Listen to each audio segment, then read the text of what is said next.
That's probably a good idea. All right, here's the reading. Like yesterday, you should have done 701 to 7. Again, by the way, I think this is a very valuable unit. If you struggle, it probably would help to read with us. Okay. The notes, I'm pretty sure this is chapter 32. The notes will be due Friday. Okay. And then I'm going to give you a quiz on this chapter on Wednesday. It was originally scheduled for Tuesday, but we have Monday off, and I thought that would make it harder. Yes, sir. Are the notes due from 7:01 to 7:32? To the end of that chapter. Yes. Yes. Yes, Justin. Oh. No, they're gonna be, I thought you were gonna say, oh, they're gonna be optional. I was saying, yes. They have 85 or above, they're optional. The drones, they're not optional. You got 100 on the quiz.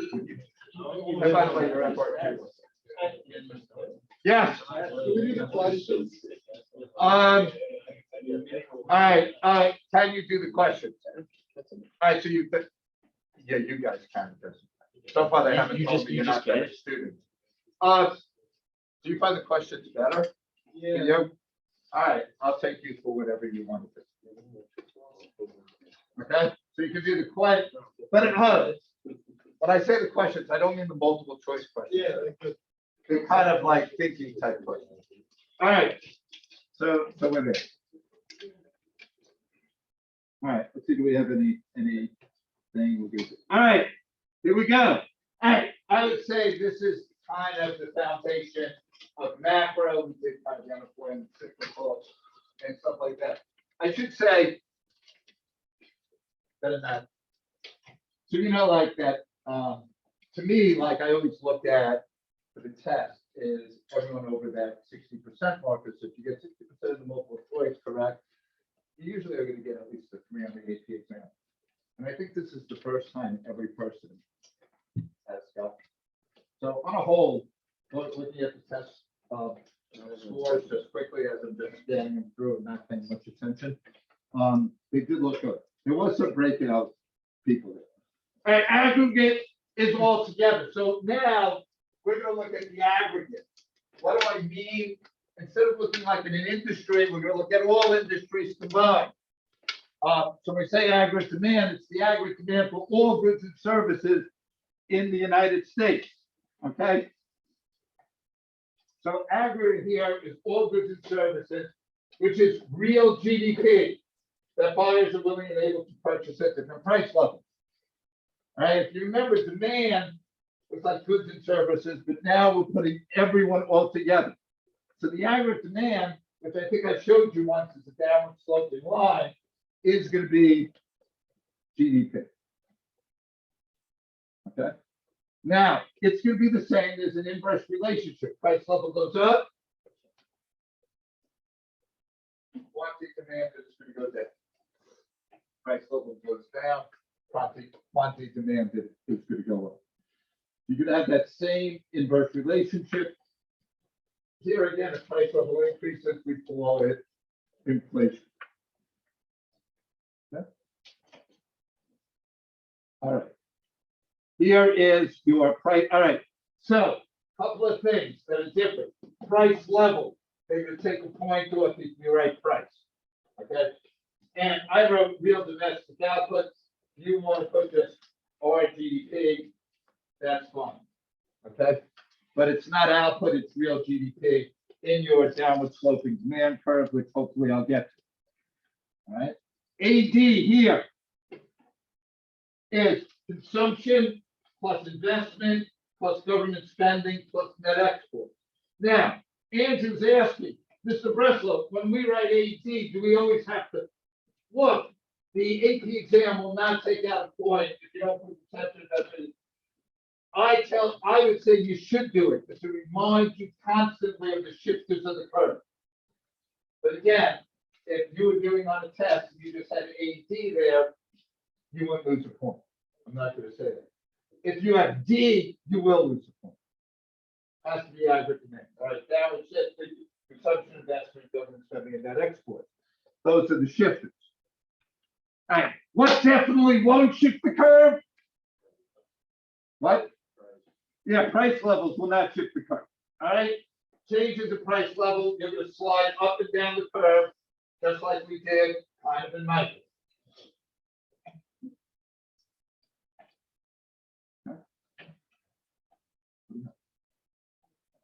All right.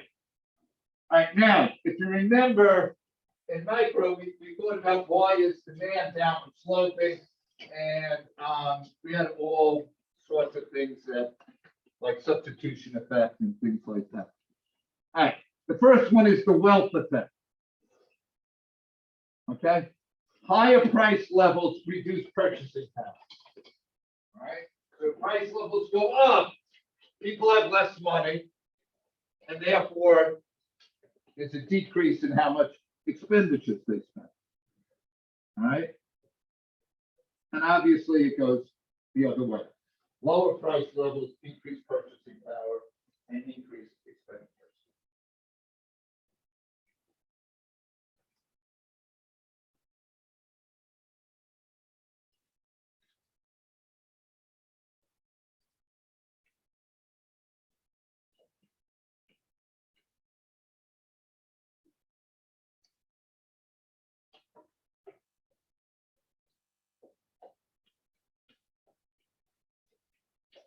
Okay.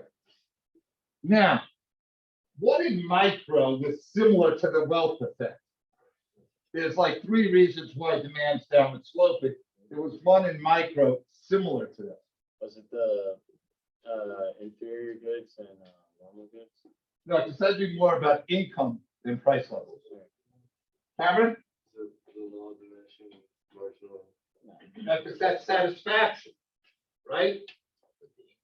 It's the income effect, which has to do with purchasing power. But we got there. Okay. All right. Now, depending which textbook you read, one will call it the wealth effect, the other will call it the real balance effect.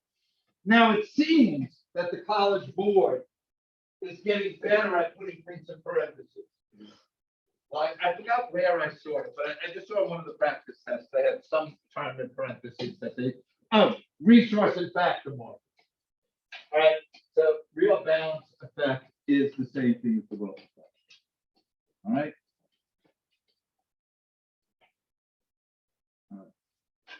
There are your examples. So if the price level doubles, people are going to buy one. So that's one. And by the way, not that anyone ever cares about tax. Whatever reason, they want these why is things downward sloping type questions. I guarantee there's a question on one of these. The second is the interest rate effect. All right, this sometimes is confusing. So when price levels increase, people need more money, right?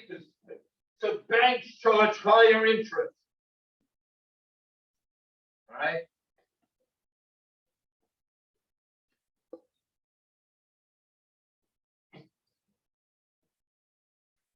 I'm going to give people a second to jot this down.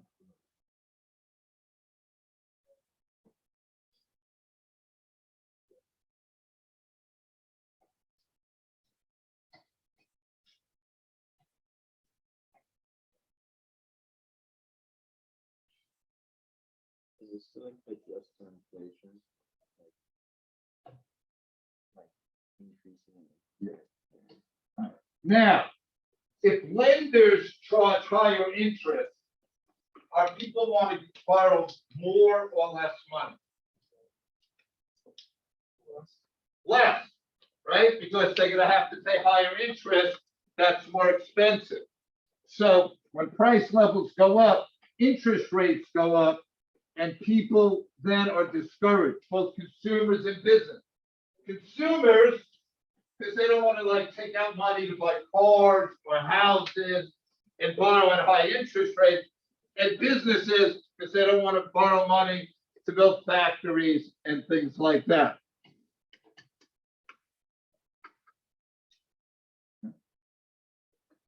So an increase in price levels can increase interest rates.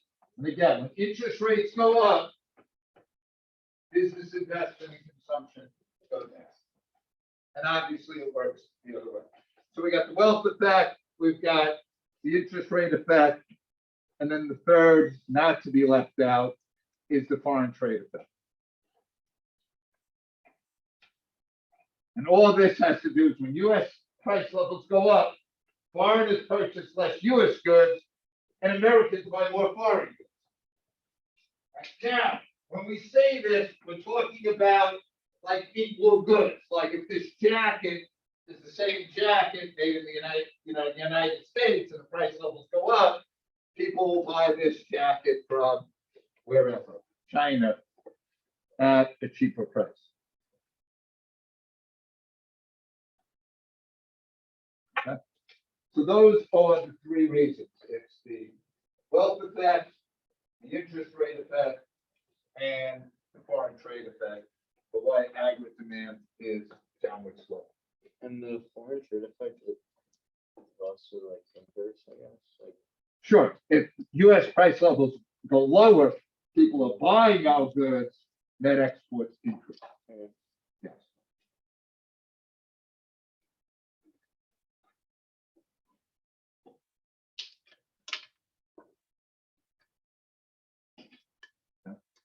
So if prices triple in the United States, Canada will buy fewer U.S. goods, we'll buy more from Canada, and that's it.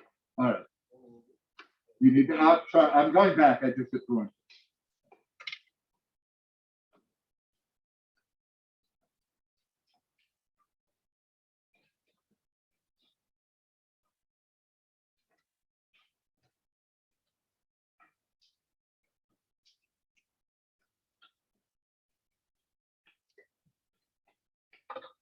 All right, any questions on that? Those three, downward sloping, we're good? Everyone got this? All right, here we go. All right, yeah, Will, you asked what shift the aggregate demand curve. I'm gonna tell you now, Will. Understand? There it is, consumption, investment, government spending, net export. Hey, you don't even have to learn anything, but you know that. GDP. Wow. This macro stuff is easy. All right. And by the way, if consumption doubles, Angela, which way are we going to shift AT? To the right. Man, that's going to be easy. And Andrew, if income in the rather business investment decreases, we're going to shift AD. Business investment decreases. Decreases. Okay. You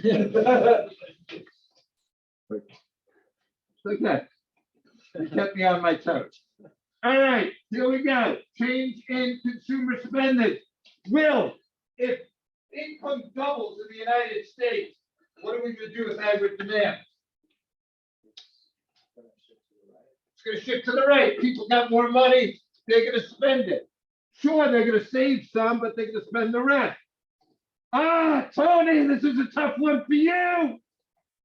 People fear a recession. What's going to happen to aggregate demand?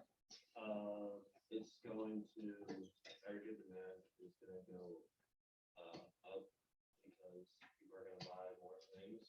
Right, now think about it. You fear a recession. You think you might lose your job. You're going to buy more? You're going to save. Aggregate demand shifts left. All right. Pessimism always shifts aggregate demand left. Optimism always shifts aggregate demand right. All right. Because if you're pessimistic, you're scared you're going to lose your job. Optimism, like I am the only teacher optimistic because we're getting a huge pay raise. I think we're catching inflation. It's so big. Household indebtedness. If consumers are in debt, Charles, what's going to happen to aggregate demand? It's going to shift left because they got to pay off their debt. They can't spend it. Jeez. Taxes. Decrease in income taxes. Mr. Owens. It would increase. Because if you tax less, then people have more money to spend. Mr. Holland, you are a macro genius. Just like that. You are. He said. All right. Second shifter, change in investment spending. Interest rates go up. Andrew, interest rates go up. What's going to happen to aggregate demand? Oh, man, are you good? It's going to go left. People are going to borrow less. Businesses are going to invest less. Oh, I'm fired up.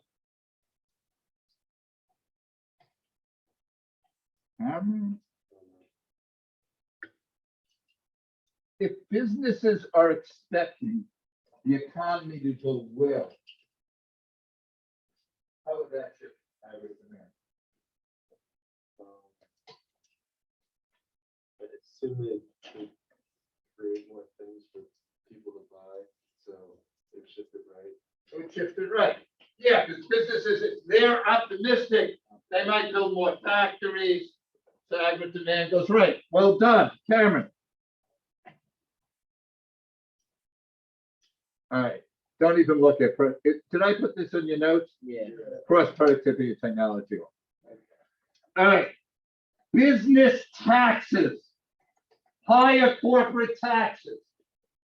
Will, I think it moves it to the left because they have less money to spend on the producing goods. right, and they're gonna build less factories. Well done. That's gonna shift it to the left. That's a double shifter. Yeah, Dan, I'll get there. Not yet. Double shifter. You'll remember. Changes in government spending. The good old government. Lorenzo. Decrease in defense spending is going to do what to aggregate demand?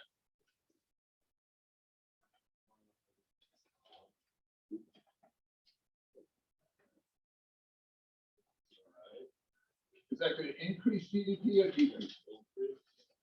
No, because we're spending less. It's going to decrease. Okay. All right. Hunter. Increase in public works programs. That would increase government spending.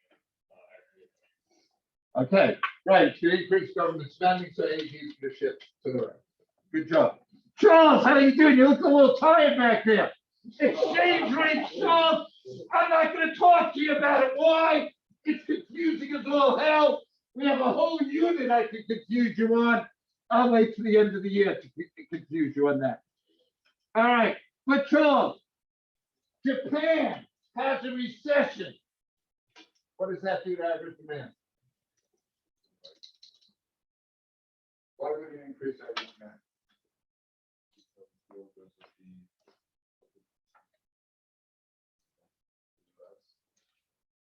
But if Japan could buy our goods. Yeah. So net exports are less. So AD shows less.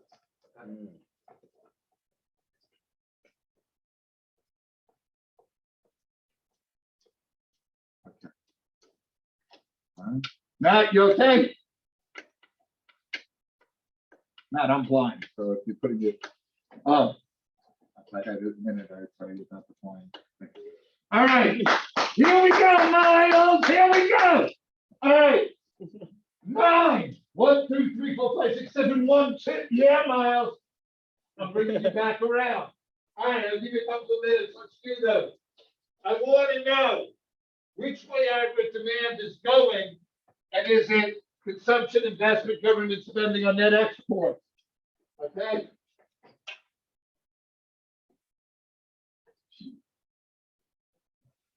If I pass out, Luke, because I'm so hot wearing this jacket, you can go and ask the administration to help my teacher.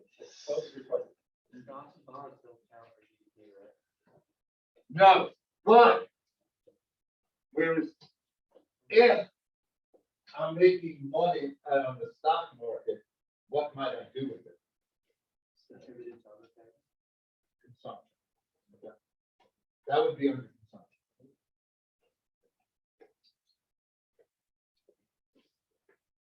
But since we just talked about it, see, I would write increase, because I'm making money from stocks and under consumption, okay? So that's what I want you to do.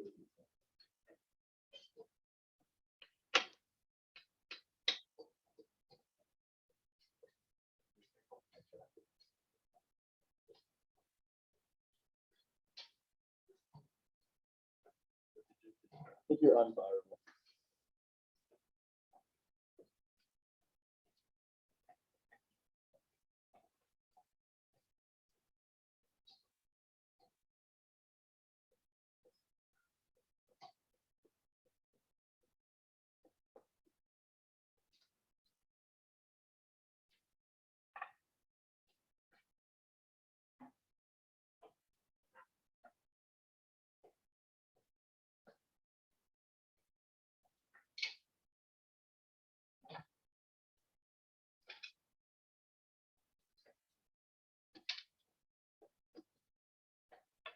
You got these all done, bro? Yeah.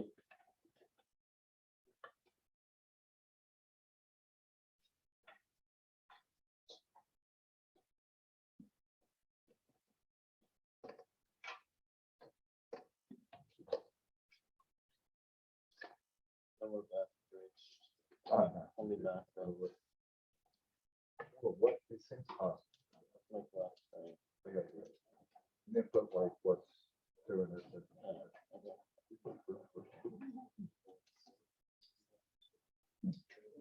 I'm iffy about like.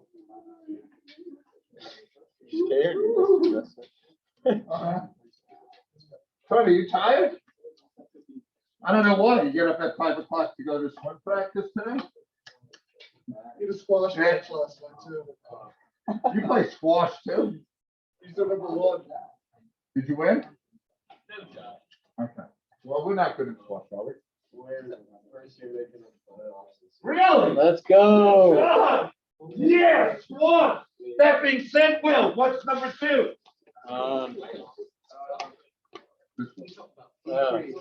What? Decrease. It's a decrease due to what? Government spending. Yeah. All right. Noah, you got number 3. Increase. Okay, what? Yeah, I go with consumption myself.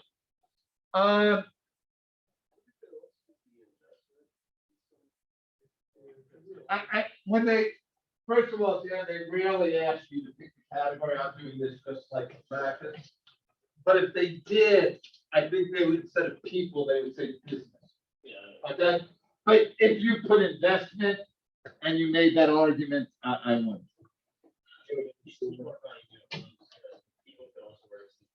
Yeah. Yeah, you're right. Clyde, how you doing? Hey, Clyde, how did you feel about yesterday's test? You felt like you did well? Huh? Okay, good. All right, the U.S. increases its exports to China. And what's going to increase? Okay. Lorenzo, Ford, they're building factories in the United States. God bless them.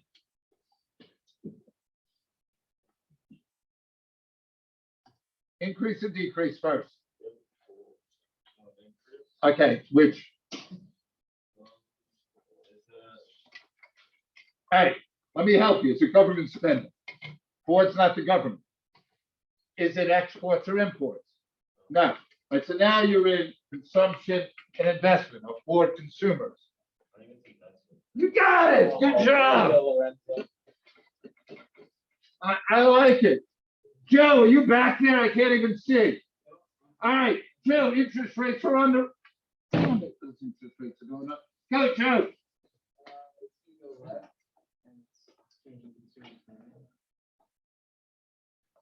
Consumer spending's fine. You can do investment or consumption. Consumer spending. The only reason I can investment is businesses borrowing money is a bigger expenditure than consumers. But you're okay. Oh, okay. All right, the dollar appreciates. We'll learn about that, Miles, later. But if US goods are more expensive to foreign consumers, Miles, what's gonna happen? Okay. Aiden, government's raising taxes. I knew Biden would do that, Aiden. I knew it. Jeez. All right, if the government raises taxes, are you gonna have more or less money in your pocket? So if you have less money, what's gonna happen to consumption? It's gonna go down. Okay. There you go. That's stinking government. Luke! I'm picking on you to see if you have your A game here. There's an 8% increase in price level. Luke! Don't even tell him to show it. Don't even look. Oh, I should do that with Noah. Noah, you want to help work out? No shift. You're right. Price Wait, levels what? don't shift. It's a trick question. Yeah. All right. Any questions on any one of these? We're all okay? Okay, Chairman has a question. Wouldn't also, like, I was thinking, I agree with like the tax, like if the government raises taxes, the people have less money. Won't the government have more money to spend? You don't know, like, what the government's gonna do. That's a good Like, question. they might take back tax, and I don't think you're bad in your thinking. Government, yes. They just spend like, Going to keep- I mean, you spend like crazy too if you got the opportunity to print your own money, right? Yes. Is there a way that government raising taxes can balance out with the consumers? Yeah, if they go out and spend it, Spend everything that they buy in Yeah. taxes. and we'll learn about that. Okay. Chris, are you going somewhere? I got like 3 or 4 more minutes. Bit early, eh? Is actually. It's like leaving on the 8th hole, Lorenzo. All right. Average supply is the amount of goods and services firms will produce in an economy at different price levels. Here is the service, not you, but here is kind of the difference. We're gonna have 2 supply curves. All right, we are gonna have a short run average supply. And the reason for that is wages and resource prices are sometimes what we call sticky. They don't change. Why don't they change? Because like as a teacher, I have a year contract. If price levels go up or down, I'm getting paid the same. A lot of times you lease machines for a year contract. So they don't change. So the short run, it's not about time. It is not about time. It's about resources do not change as fast as prices. The long run average supply curve, wages and resources will increase as price levels increase. And in the long run, what's gonna happen? Union contracts are gonna expire. We're gonna negotiate new wages. And then we're gonna get to the long run. Ms. Owens, listen, you are gonna really, not yet, Ms. Owens, you haven't seen it. We're gonna paint the picture, give it a look.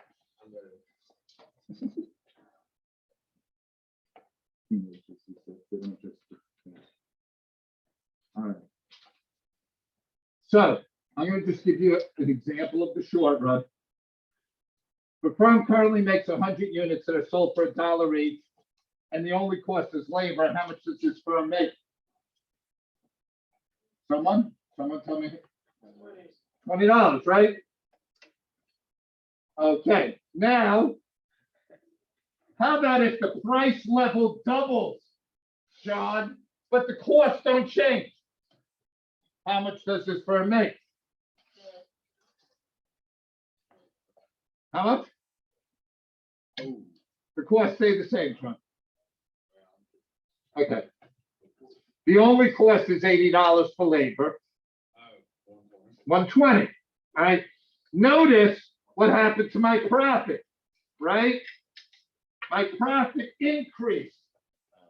So in the short run, a lot of firms are happy, right? Price levels go up, costs stay the same. Tomorrow, we will unlock the long run. Have a great day. Wow, did this jacket help my teaching? Woo! If you have any teachers not wearing jackets, tell them, what?